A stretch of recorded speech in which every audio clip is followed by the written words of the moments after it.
योजना है योगी जी की, आप बताइए जो जमीन स्तर पे हर जन को या मतलब जिन्होंने फॉर्म भरे। देखो इतनी जानकारी मुझे नहीं है कि मैं, लेकिन जो जमीनी स्तर पे है, योजना गिनवा सकता हूँ जमीनी स्तर पे जो काम हुए हैं वो तो दिखाई दे रहे हैं। हाँ दिखाओ ना मुझे, पूरा शहर फाड़ा हुआ। आप तो शहर के ही हो कि कहीं बाहर के हो? आप ये बताओ, घंटाघर से आप कचहरी के पुल तक चले जाओ, 6 महीने हो गए सड़क फटी हुई, वहाँ से चले जाओगे पूरा कॉलर गंदा हो जाएगा। अगर मोबाइल स्क्रीन बाहर रख ली ना मिट्टी में चढ़ जाएगी वहाँ। इनका मेयर, इनका अर्जी, इनका क्या क्या मैं यूपी में सरकार इनकी, केंद्र में सरकार इनकी, स्मार्ट सिटी का पैसा आ रहा, सब वो कागजों में गुम हो गया मामला, सड़क पे कहीं नहीं है। पहले जब उनकी सरकार रही कब कितना विकास हो पाया, अपराध कितना बढ़ गया था। लोग घर में अपने गांव में अपने घर तक नहीं जा पाते थे शाम को 5 बजे के बाद। अब ये स्थिति नहीं है, अब रात के 2 बजे किसी गांव में चले जाएं, दूरस्थ गांव में भी वो कहते हैं आ जाओ जी, आ जाओ आप। हाँ भाई देर होगी, नहीं आ जाओ, कोई दिक्कत नहीं है, अब कोई समस्या नहीं है। उस समय तो नहीं दिए। 2012 से लेके 2017 तक 5 साल का टाइम पीरियड रहा सरकार का। अब यहाँ पे कितने लोग खड़े हुए, इनसे पूछो किस किस के साथ लूट हुई थी और कौन कौन लोग यहाँ 2017 से पहले रात को 10 बजे के बाद घर से बाहर नहीं निकले था, या किसी की रात की 12 बजे की ट्रेन हो गई थी, वो ट्रेन में नहीं जाया करता था, वो अपने घर ही रहा करता था। और बात रही विकास की, हिंदुस्तान का सबसे बड़ा एक्सप्रेस वे 302 किलोमीटर 22 महीने में तैयार करके छोड़ा उन्होंने। नमस्कार, स्वागत है आप सभी का हेडलाइंस न्यूज नेटवर्क में। मैं हूं भोला वर्मा। इस समय मौजूद हैं सहारनपुर की विधानसभा के लोगों के साथ, उनसे जानकारी लेंगे 2022 के चुनाव को लेकर के क्या सोच रही है अब की बार सहारनपुर की जनता। क्या फिर से बनेंगे संजय गर्ग सहारनपुर के विधायक और उत्तर प्रदेश के मुख्यमंत्री योगी आदित्यनाथ, या अब की बार जनता बदलेगी सहारनपुर और उत्तर प्रदेश का चेहरा? सर क्या नाम है आपका? सबसे पहले आपसे शुरुआत करते हैं, बताइए जी सर क्या नाम है? मेरा नाम संजय कौशिक। कौशिक जी ये बताइए 2022 की जनता अब की बार 2000 चुनाव में क्या सोच रही है? सोच रही योगी सरकार वापस आएगी।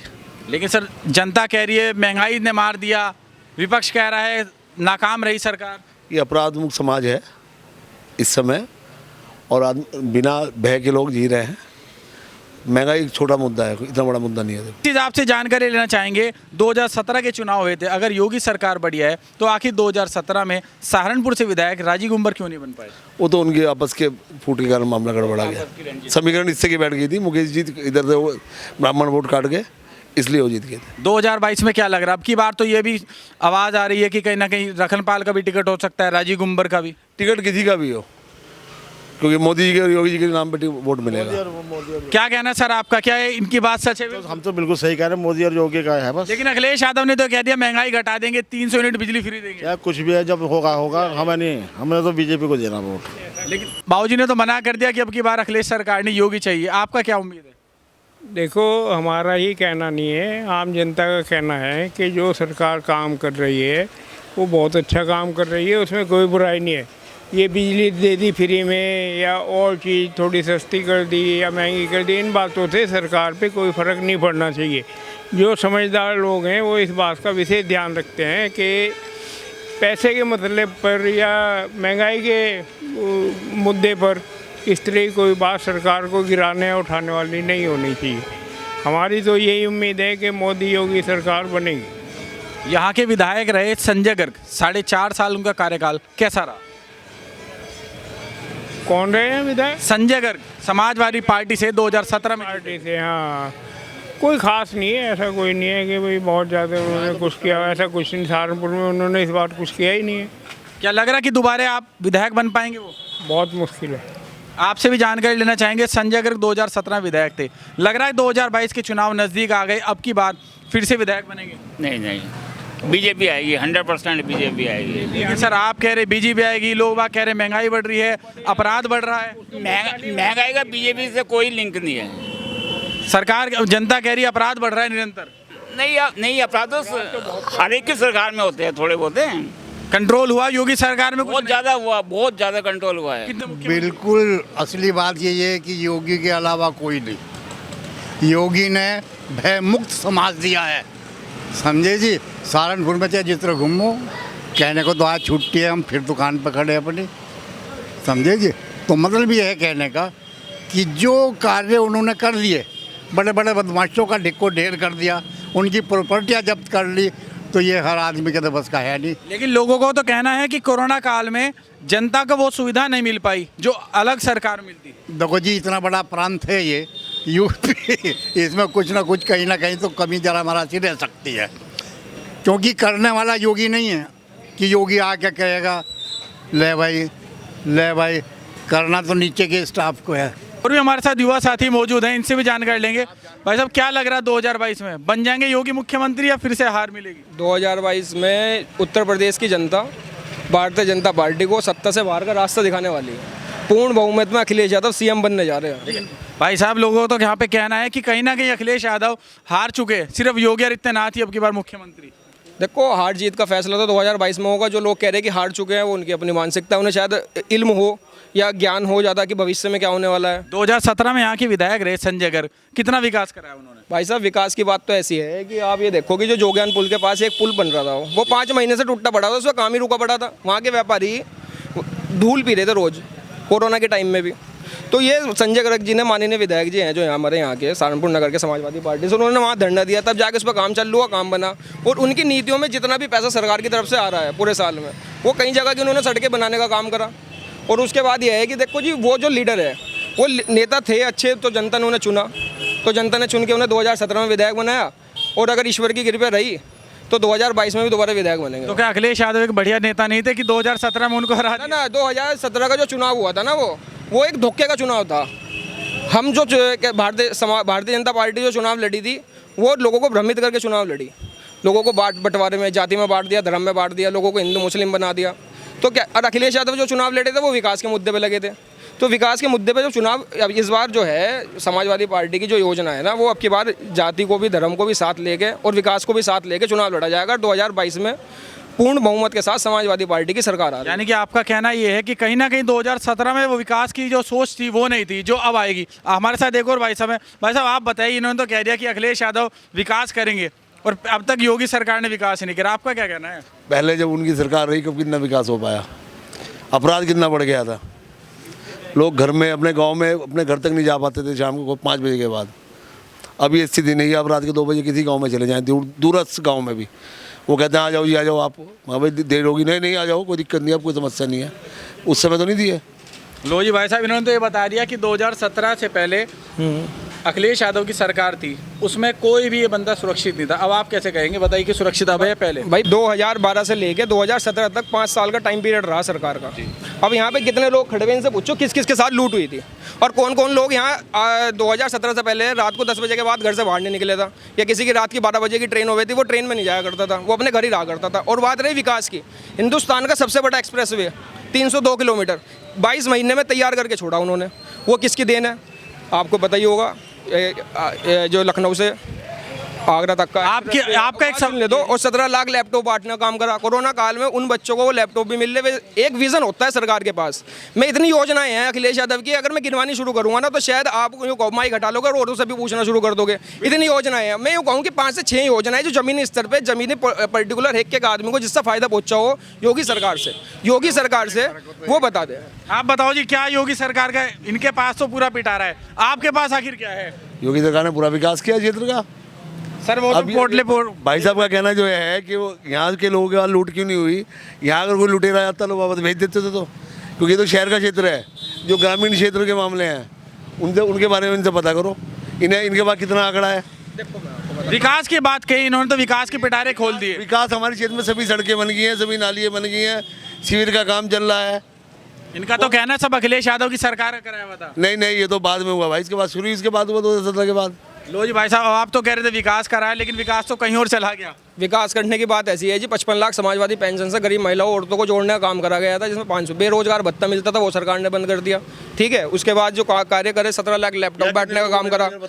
सुन लो मेरी बात, 17 लाख लैपटॉप बांटने का काम करा, ई रिक्शा बांटने का काम करा, हर गाँव में 10 साइकिल बांटने का काम करा, 100 नंबर पुलिस चलाई, जैसे आज योगी सरकार ने ना। और भाई साहब, मैं आपसे एक बात कहना चाहता हूँ, गलती से है ना बाबा मुख्यमंत्री के पास आप मत चले जाना। नाम क्या है आपका? भोला वर्मा। हाँ, भोला वर्मा है ना आपका नाम, तो आपका नाम कुछ और हो जाएगा वहाँ से आते हुए। वो नाम बदलने में माहिर है। लो जी भाई साहब, तो नाम भी बदल दिया इन्होंने। भाई उन्होंने अपना नाम तो बदला नहीं उन्होंने। वो तो कह रहे कि सिर्फ विकास ही नहीं हो रहा, नाम बदले जा रहा। सब कुछ हो रहा है। बताता हूँ, अपना नाम क्यों नहीं बदला उन्होंने? अपना नाम बदला सबसे पहले तो उन्होंने। अगर उनका पूरा नाम लोगे तो योगी आदित्यनाथ बिस्ट है, लेकिन आज भी कहीं भी आप बैनर में देख लो, कहीं भी देख लो, हो सकता है आसपास कहीं लगा हुआ हो, वैसे है नहीं, वह होना चाहिए था एक। तो उनका आज योगी आदित्यनाथ मिलेगा, बिस्ट उनका नाम से हट गया। कुछ दिन में वो भी कन्वर्ट हो सकता है। में कभी भी अपनी जाति का नाम नहीं लिखा जाता। नहीं, वो अच्छा क्या लग रहा है, लेकिन विकास कितना हुआ? आखिर नाम तो बदल दिया, लेकिन विकास कितना करा? 5 योजनाएं योगी जी की आप बताइए, जो जमीन स्तर पे हर जन को, या मतलब देखो, इतनी जानकारी मुझे नहीं है कि मैं, लेकिन जो जमीनी स्तर में है, योजनाएं गिनवा सकता हूँ जमीनी स्तर में जो काम हुए हैं वो तो दिखाई दे रहे हैं। हाँ दिखाओ ना मुझे, पूरा शहर फाड़ा हुआ। आप तो शहर के ही हो कि कहीं बाहर के हो? आप ये बताओ, घंटाघर से आप कचहरी के पुल तक चले जाओ, 6 महीने हो गए सड़क फटी हुई, वहाँ से चले जाओगे पूरा कॉलर गंदा हो जाएगा। अगर मोबाइल स्क्रीन बाहर रख ली ना, मिट्टी में चढ़ जाएगी वहाँ। इनका मेयर, इनका अर्जी, इनका क्या क्या मैं यूपी में सरकार इनकी, केंद्र में सरकार इनकी, स्मार्ट सिटी का पैसा आ रहा, सब वो कागजों में गुम हो गया मामला, सड़क पे कहीं नहीं है। जो आपसे पूछना चाहेंगे, आप खाली खड़े, क्या लग रहा है, सच कह रहे हैं कहीं ऐसा तो नहीं दोनों भाई झूठ बोल रहे हो? नहीं, ऐसा कुछ नहीं लग रहा है। लग रहा विकास हुआ सच हो में? रहा है, विकास हो रहा है। तो पूछ तो लो विकास अखिलेश कहाँ हो यादव से कितना आप संतुष्ट थे? कोई खास नहीं। लो जी भाई साहब, रहा? हाँ, अब मैं बताता हूँ, अब इनसे पूछो कि इनकी, भाई साहब आपकी उम्र पर्सनली है, थोड़ा सा माइंड मत करना, 15-20 साल से तो आप लगातार वोट डाल रहे होंगे, मतलब हर 5 साल की योजना में, तो 15-20 साल से आपने बीजेपी को वोट भी दिया ही होगा कंटिन्यू। तो सत्ता जो आई ना वो 2014-2017 के बाद आई। जो इन एरिया में आप गुम हो गए ना, ये जो वोट है तो ऑलरेडी 30 साल से बीजेपी के हैं। जो वोट भारतीय जनता पार्टी को सत्ता में लाया ना, वो सरक चुका है, और जो वो वोट है ना, वो वापस जहाँ पे था पहले, जिनकी सत्ता थी, वो वापस वहाँ पहुंच चुका है। आप इन क्षेत्रों में गुम हो गए तो 30 साल से इनसे पूछोगे, वोट इन्होंने समाजवादी पार्टी को नहीं दिया होगा, इन्होंने भारतीय जनता पार्टी को वोट दे रखा होगा। आपने समाजवादी पार्टी की बात की तो भैया झंडे भी ऊपर लग रहे हैं, इसी क्षेत्र में लग रहे हैं। हाँ, तो आप ये देखो कि कितने बिल्डिंगों पे झंडे लग रहे हैं, आप बताओ ना मुझे, कितनी बिल्डिंग में? एक दुकान है यहाँ पे, उस पे झंडा लग रहा, यहाँ पे बीजेपी का झंडा नहीं लगा। अब इनके कार्यकर्ता नहीं लगाते तो इसमें भाई मैं तो कुछ नहीं कर सकता, संविधान ने अधिकार दे रखा, मैं जिसका झंडा मर्जी। चलिए मुद्दे की बात पाते कि विकास कितना हो। बाबू जी हमारे बीच जो वरिष्ठ हैं वही पहुंच चुके हैं। एक सेकंड भाई साहब, एक सेकंड, आप बताओ बाबू जी, ये कह रहे विकास हो गया? ना जी हुआ नहीं कोई भी, यहाँ तो गड्ढे गड्ढे पड़े सड़कों पे, यहाँ क्या हुआ? तो कह रहे जी बीजेपी सरकार दोबारा आएगी। कौन? बीजेपी योगी सरकार। मैं तो मानता नहीं भैया जा। क्या लग रहा है आपकी बार? ना भाई, कौन सी सरकार आखिर लग रही 2022 में? यहाँ तो देख लीजिए की सरकार होगी, अखिलेश यादव की। बिल्कुल सही। लो जी भाई साहब, एक और समर्थक मिल गए। बाबू जी अब आप बताओ क्या लग रहा बात है, बात सही है, नहीं अपना नजरिया है। अपना अपना क्या नजरिया। लग रहा? संतुष्ट नहीं है बिल्कुल भी बात ना से? जी, ना ना, देखो जी, एक हम यूपी इनकी के बात से संतुष्ट नहीं है इनकी बात से संतुष्ट नहीं है। ना। देखो क्या कारण है ये तो बताओ। अरे मैंने तो, मेरी 70-75 साल की उम्र है और मैंने हर दौर देखा है कांग्रेस से। उस कांग्रेस ने बहुत कुछ किया, आज कांग्रेस कहाँ है तो नहीं कहीं, या है भी? नहीं अभी तो कहीं नहीं है फिलहाल तो, लेकिन प्रियंका गांधी उतार दी अब की बार उत्तर प्रदेश में। कुछ नहीं, वही तो इन्हें खावेगी अखिलेश जैसों को, अखिलेश जैसों को वही खावेगी। वो अखिलेश यादव अपने घर का एक नहीं कर सका, वो हिंदुस्तान को क्या करेगा, यूपी को क्या करेगा? क्यों जी? क्या लग रहा भाई साहब, वाकई में ऐसी बंदर बांट रही परिवार? नहीं, अब बात यह है कि हमारा जो समाजवादी पार्टी है ना जी, कह रहे हैं जी, जी, कोई नहीं, कोई नहीं, देखो बताओ, बताओ, आप, बताओ। या आप इन्हें दे दो या आप बात इनके, तो बताओ। जब मैं आप बोल रहे मुझे अच्छा लगा, मैं भी बोल लेता हूँ। देखो भारत, इस हिंदुस्तान के अंदर देश संविधान से चलता है और हर इंसान यहाँ से जो है वो सियासत से जुड़ा हुआ है, पॉलिटिक्स से जुड़ा हुआ है। दूसरी बात ये होती है कि संवैधानिक अधिकार है सबको। अब अखिलेश यादव के परिवार में लोकतंत्र जिंदा है, वहाँ तानाशाही नहीं है। उन्होंने, वहाँ लोकतंत्र जिंदा है तो उनके चाचा ने कहा कि भाई मैं अपनी अलग पार्टी, उन्होंने बना लो। लेकिन जो अभी जो चुनाव हुआ है, आपने जो अभी पास्ट में चुनाव हुआ है, 2019 के बाद का जो चुनाव हुआ है, जिला पंचायत का चुनाव हुआ, तो उसमें प्रचंड बहुमत जो जनता जमीन स्थित है वो समाजवादी पार्टी के कैंडिडेट को जिताने का काम करा उन्होंने। लेकिन सत्ता के बल पे, शासन के बल पे, प्रशासन के बल पे उन्होंने लोग क्या करा कि वो जो उनके सदस्य जीतते थे उन्हें ज़बरदस्ती पर्चा तो पर्चा नहीं भरने दिया, या फिर उनके घर गिरा दिए, उनकी ज़मीनें जब्त कर दी, उनके छापे डलवा दिए, तो वो डर के वोट वहाँ नहीं डाल पाए।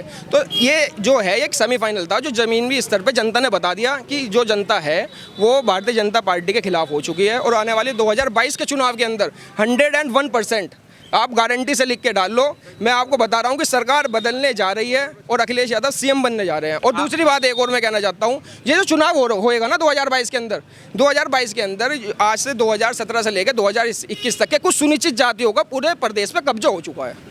उन्हीं कब्जे को हटाने के लिए जो भी जातियाँ, जो भी धर्म, जो भी माइनॉरिटी है, मेजोरिटी है, जो भी इनके खिलाफ है, मेरे आपके चैनल से एक दरख्वास्त है, अब पूरे उत्तर प्रदेश की जनता को मैं अपील करना चाहता हूं कि उस सुनिश्चित जाति को हटाने के लिए एक तरफ हो जाओ। और अगर अपना देश और प्रदेश तुम्हें बचाना है, बिकने से बचाना है, सारी सरकारी संस्थाएं बिक गई, सरकारी नौकरियां खत्म होती जा रही है। कोई योगी सरकार के अंदर 59,000 भर्तियां जो निकली थी उसमें अभी तक के इन्होंने क्या नाम है घपला कर रखा। उसमें छात्र रोज लखनऊ के अंदर डंडे खा रहे, रोज पिटाई हो रही है उनकी। तो अगर इसमें 45,000 के अलावा इन्होंने कोई एक पुलिस भर्ती के अलावा कोई एक वैकेंसी नहीं निकाली, अब जाके चुनावी भर्तियाँ इन्होंने निकाल रखी और जो चुनाव होने के बाद तक प्रक्रिया चलेगी उसकी। ये तो सब जो योजनाएं हैं ना, इस सरकार से नौजवान नौजवान, छात्र हो, व्यापारी हो, किसान हो, सब इस समय परेशान हो चुके हैं बहुत बुरी तरह, और सब इकट्ठा हो गए। और इस सरकार के अंदर तो कोरोना और किसान आंदोलन डिम्मक की तरह लग गया। ये दोनों चीजें तो इसे खा जाएगी। क्या लग रहा है नुकसान देगा अब की बार? अजी ना खा जाएगी पूरी तरीके से। मजदूर और किसान एक हो चुका है यहाँ पे। शहरी माहौल ना देखो आप, यहाँ पे तो क्या होता है कि लोग आते हैं, मानसिकता बदलते हैं, हिंदू मुसलमान में चुनाव करवा देते हैं, लेकिन गांव देहात के अंदर स्थिति ऐसी तो नहीं है। भैया गांव देहात में भी देखे 6 के 6 विधानसभा, आप 6 के 6 विधानसभा में ले लीजिए, सरकार पूरी पूर्ण बहुमत से आ रही है। आप पूरे उत्तर प्रदेश में घूम लो। आप तो 6 विधानसभा की बात कर रहे हैं, मैं पूरे उत्तर प्रदेश में घूमता हूँ। पूरे उत्तर प्रदेश में भी घूमी आए। आपने जिला पंचायत का चुनाव नहीं दिखे। आप खुद बताओ, जिला पंचायत का चुनाव में जनता ने किसे चुना था? सत्ता के बल पे है, लेकिन हो सकता है कि 2022 के चुनाव में भी सत्ता नहीं हो सकती ना। वो तो कैंडिडेट चुना जाएगा, वो तो पार्टी के सिंबल पे लड़ा जाएगा चुनाव। लेकिन आप तो ये कहते हैं कि मशीन ने हैक कर रखी थी। कोई हैक नहीं कर रखी। मशीन सब कहने की बातें हैं, सब ये ड्रामे हैं। देखो सीधे जनता वोट देती है और वो जिताती है। हमें अपने क्या नाम है देश की मशीनों पे और देश के संविधान पे और इलेक्शन कमीशन पे और सुप्रीम कोर्ट पे पूरा यकीन है। और 2022 के अंदर सरकार बदलने जा रही है। ये लोग जो हैं जो आते हैं कहते हैं जी सर 100 रुपये पेट्रोल हो जाएगा। 100 रुपये पेट्रोल हो गया भाई साहब, 100 रुपये के पार है। 180 रुपये का सरसों का तेल है, ठीक है। और भी सामान आप खरीदोगे, चाय पत्ती खरीदो, सब पे रेट बढ़ रहे हैं। हम चाहते हैं कि अगर सरकार जनता के लिए कुछ करना चाहती है ना, तो या तो उनका रोजगार बढ़ा दे, अगर इतनी महंगाई बढ़ानी है। ये तो पेट्रोल जीवी सरकार हो चुकी है। 40-40 रुपये प्रति लीटर पे केंद्र में शासन क्या नाम है उत्तर प्रदेश की सरकार पे टैक्स जा रहा है। पहले से क्या है कि बैरल का रेट कम हो गया डीजल का पिछली सरकारों से, लेकिन यहाँ पे जो देश में ना 100 रुपये पार हो चुका पेट्रोल। ये चीज़ें जो चोट है ना, ये इन्हें लेके चली जाएगी। अगर ये महंगाई कंट्रोल नहीं कर सकते ना, तो इन्हें देश छोड़ देना चाहिए। और देश की सारी संस्थाएं इन्होंने बेच के डाल दी। आप ये देख लो कि रेलवे बिकना शुरू हो गया, LIC बिकना शुरू हो गया। अब अगर उसके बाद भी जो मानसिक गुलाम लोग हैं, उन्होंने कह रहे नहीं जी मोदी सही कर रहे, तो वे अपना ही नुकसान कर रहे हैं और कुछ नहीं कर रहे। वे मानसिक गुलाम हो चुके हैं। एक कई तरह की गुलामी होती है। अंग्रेजों ने हमारे पे गुलामी करी, मुगलों ने आए हुए उन्होंने हमारे देश पर कब्जा करा, यहाँ की संस्थाओं का इस्तेमाल करा, अंग्रेज आगे यहाँ से लूट के ले गए। तो इसी तरीके से ये संस्थाएं हैं। ये क्या हो गया कि इन्होंने लोगों को इस तरीके से धर्म के जो तुष्टिकरण है ना, इस तरीके से मानसिकता कर दी है कि अगर साला जो सरकार हट गई ना, तो दूसरे कम्युनिटी के लोग तुम्हारे पे चढ़ जाएंगे। लेकिन 70 साल से मैं उन लोगों से पूछना चाहता हूँ जो ये हिंदू समुदाय के लोग हैं, कैसे जिंदा रह गए? 800 साल तक के मुगलों ने राज करा, तुम कैसे जिंदा रह गए? 800 साल से कई मंदिर है हमारे, जो हो सकता है कि जो मैं इतिहास पढ़ूँ तो उसमें टूटे भी हैं, लेकिन बचे हुए भी हैं। तो जो देश जो है ये संविधान से चलेगा, हिंदू मुस्लिम की मानसिकता से नहीं चलने का। तो बेहतर यही है कि मैं आपके चैनल के माध्यम से जनता से एक अपील करना चाहता हूँ कि धर्म की राजनीति को छोड़ के ना, धर्म एक अपना पर्सनल इशू है। मैं हिंदू हूँ, कोई मुसलमान हो सकता है, वो अपनी नमाज पढ़े, मैं अपने मंदिर में जाता हूँ, भगवान भोलेनाथ की पूजा करता हूँ, ये मेरा अपना इशू है। तो इसे ना राजनीति से ना जोड़े, विकास के मुद्दे पर बात करें। अगर कोई सा भी बीजेपी का कैंडिडेट हो, MP हो, MLA हो, सदस्य हो, कुछ भी हो, उसके अंदर आप किसी से पूछ लियो, अपने भाषण में 5 मिनट के अंदर है ना, वो धर्म की, पाकिस्तान की और क्या नाम है ये इंडिया पाकिस्तान की इन चीज़ों में ला देगा। इससे घूम के नहीं आने का कहीं बात। एक सेकंड, क्या लगेगा भैया? क्या कह रहे? बिल्कुल सच कह रहे, देश बेच दिया बीजेपी ने। अरे इन्होंने तो कार्यालय बेच लिया अपना, समाजवादी का सहारनपुर का, समाजवादी पार्टी का कार्यालय इन्हीं के अधिकारियों ने बेच खाया। लो जी भाई साहब तो ये कह रहे हैं अधिकारी। इनसे पूछो कौन सा पार्टी कार्यालय, इनसे पूछ तो लो। फुहारे पे फुहारे हमारा सबसे पुराना था यहीं पे भाई आपसे पूछना चाहेंगे क्या कार्यालय सच में बिका? हाँ बिल्कुल खत्म हो गया वहाँ से। 2022 में क्या लग रहा है जो बेच दिया वो दोबारा आ पाएंगे? बेचा पर कहाँ था जरा दोबारा से? जनता उनकी सरकार दोबारा आ जाएगी नहीं? अजी कहाँ आ रही सरकार? ये मेहनत करते और इनसे कुछ हो रहा। ये तो कह रहे मेहनत करे लगातार, भाजपा ने देश बेच दिया। अजी कहाँ बेच दिया? कैसी बात कर रहे इनकी हो? बात सुन स्थिति उस समय जब मुख्यमंत्री थे अखिलेश जी, हर क्षेत्र का कप्तान यादव, DM यादव, ब्लॉक प्रमुख यादव, जितने नियुक्ति आदि सब यादवों की थी। इसके अलावा किसी जाति विशेष के लिए किसी के लिए काम नहीं करा, सिर्फ यादव के नाम पे हर काम होता था। उन्होंने तो परिवारवाद चला दिया था पूरा पूरा। अब हमारी भाजपा में बताइए कि किस व्यक्ति का दूसरा एक आध अधिनेता को छोड़ गए उसका पुत्र भी पार्टी में नहीं आ सकता। लो भाई साहब इन्होंने तो बात बता दी। मैं मानता हूं कि अगर ये बीजेपी माइंडेड है तो सनातन एक सेकंड अगर आप ये बीजेपी माइंडेड हैं तो ये सनातनी होंगे, ये धर्म को अच्छे से फॉलो भी करते हैं। आप सनातनी नहीं है? मैं तो भाई साहब पूर्ण रूप से सनातनी हूँ और मुझे शुक्र है मालिक का कि मैं अगर संविधान को भी मानता हूँ और सेकुलर भी हूँ और पूर्ण सनातनिक भी हूँ। लेकिन मैं एक बात कहना चाहता हूँ कि भगवान राम हुए एक मिनट, भगवान हमारे जो राम हुए उनके पिता दशरथ थे। उन्होंने अपने बेटे को चुना कि राम मेरा बने। उसके बाद राम जी के पुत्र हुए लव कुश, उन्होंने चाहा कि मेरा बच्चा बने। एक मिनट भाई साहब, वो उस टाइम के राजा थे, अगर ये इस टाइम के राजा है तो अगर मुलायम सिंह यादव जी ने पार्टी खड़ी करी, माननीय श्री मुलायम सिंह यादव, नेताजी के नाम से बोला जाए, जैसा नाम लेना चाहिए भाई, जैसे मोदी जी हमारे बिल्कुल जी, प्रधानमंत्री, ऐसे उनका भी नाम लेना चाहिए। ठीक है, हम किसी के पर्टिकुलर कोई आदमी है तो अपनी पसंद है वो। तो अब उन्होंने अपने लड़के को चुना, उन्हें काबिल लगे तो उन्होंने वो चुन लिया। अगर जनता को दोबारा काबिल लगेंगे तो 2022 में दोबारा से मुख्यमंत्री बन जाएंगे। अगर जनता को 2017 में में लगा था कि भाई इन्होंने कुछ नहीं करा या धर्म में बट गए या इस तरह की जातिगत एक इन्होंने, जैसे हमारे बड़े भाई जी ने अभी भाई ने बताया कि भाई यादव बैठ गए, तो ये प्रोपेगेंडा होता है। जो ये क्या नाम है, एक इनका IT सेल है, वो बहुत मजबूत से लोगों को भ्रमित करता है। इन्हें सब यादव खा गए, थाने अगर चला रहा है तो कोई यादव चला रहा है। प्रधानमंत्री जी ने खुद कह दिया कानपुर के मैदान में आगे, अगर थाने कोई चला रहा है तो यादव। मैं एक बात कहना चाहता हूँ, अगर यादव रिश्तेदार हो सके ना, तो पैसे लेके भागने वाला भी रिश्तेदार हो सके। लो भाई साहब, तो पैसे लेके भागने वाला तक बता हो सकता है। हमारे देश के अंदर से 13,000 करोड़ रुपए नीरव मोदी लेके भाग गया, हो सकता है वो भी मोदी जी का समय का हुआ है वो फ्रॉड। भाई साहब आंकड़े आप निकाल लो, मोदी सरकार में लेके भागा, मोदी सरकार में उसे पासपोर्ट जारी हुआ, और उसके बाद इनके देश में से जितने भगोड़े हुए, 9 भगोड़े हुए, जिसमें से देश के अंदर जितने सुन तो लो, उसने खुद कबूल करा कि क्या नाम है, मैं अभी जो अरुण जेटली जी थे, जो स्वर्ग में जिनका वास हो गया, जिनका शरीर पूरा हो गया, तो उनसे मीटिंग करके गया था वो। लो जी, भाई साहब तो ये कह रहे भाग गया था। भाई साहब मेरी जानकारी में वो भागा तो है ही, जब पकड़ने के लिए गए जब तो, जब किसी के पुलिस सर्विस जाएगी तो बदमाश भाग जाएगा। उन्हें पता है कि भागने का कारण क्या है। आप ये देखो, मैं आपको बताता हूँ कि कितने भी कारण ले लियो आप, कितने भी कारण ले लियो, ये तो यह है कि एक मानसिकता है। मैं अभी आपसे थोड़ी देर पहले कही थी कि एक मानसिकता बन गई है कम्युनिटी की। इनकी मानसिकता सिर्फ ये समाजवादी पे जाकर क्यों ढक गई, इन्होंने बसपा को क्यों नहीं कहा, वो भी आ सकती है। मैं आपको बताता हूँ, हमने बसपा को इसलिए नहीं बताया, मैं बता रहा हूँ बसपा का क्या है कि जनाधार पीछे से बैकलेट, जो भारतीय जनता पार्टी को हमें हटाना है, क्योंकि इसलिए कि हमें देश की संस्थाएं बचानी है। यूपी के अंदर जो तुष्टिकरण हो रहा, जितने भी क्या नाम है तुष्टिकरण हो रहा, में कोई बातें ऐसी होती है जो खुल के नहीं यहाँ पे कह सकता। हो सकता है कुछ लोगों की भावनाओं को आहत हो जाएगा, मैं नहीं चाहता मेरे शब्दों से किसी की भावनाओं को आहत पहुँचे, तो मैं इनडायरेक्ट वे में आपको बताना चाहता हूँ कि कुछ लोग जो हैं वे सारी की सारी संस्थाओं पर कब्जा करके बैठ चुके हैं। उनका सिर्फ एक नियत हो चुकी है कि आरक्षण खत्म कर दो। आरक्षण खत्म ये डायरेक्ट तो कर नहीं सकते, क्योंकि बाबा भीमराव अम्बेडकर जी का दिया हुआ संविधान है। तो इन्होंने सोचा कि जितनी सरकारी संस्थाएं हैं ना, उन्हें प्राइवेट कर दो। अब प्राइवेटाइजेशन हो जाएगा तो क्या नाम है, रिजर्वेशन खत्म हो जाएगा। अब 1 मिनट पूरी बात होने दो। तो उसके बाद जो कारण ये जो बनते हैं ना, ये लोग अभी नहीं समझ पा रहे हैं, लेकिन धीरे धीरे 2022 के चुनाव तक के हम लोगों के जन जन तक जाएंगे और ये चीज़ें उन्हें समझावेंगे, और ये समझ में आ रही है। इसी का जो रिजल्ट था वो जिला पंचायत का चुनाव था, और 2022 के अंदर अखिलेश यादव पूर्व CM बन के जा रहे हैं। जनता की इसी तरह जनता की राय हमारे साथ चलती रहेगी। आप देखना ना भूले हेडलाइंस इंडिया। सहारनपुर से मेरे सहयोगी अंकित चौधरी के साथ Bhola Verma, headlines news network Saharanpur.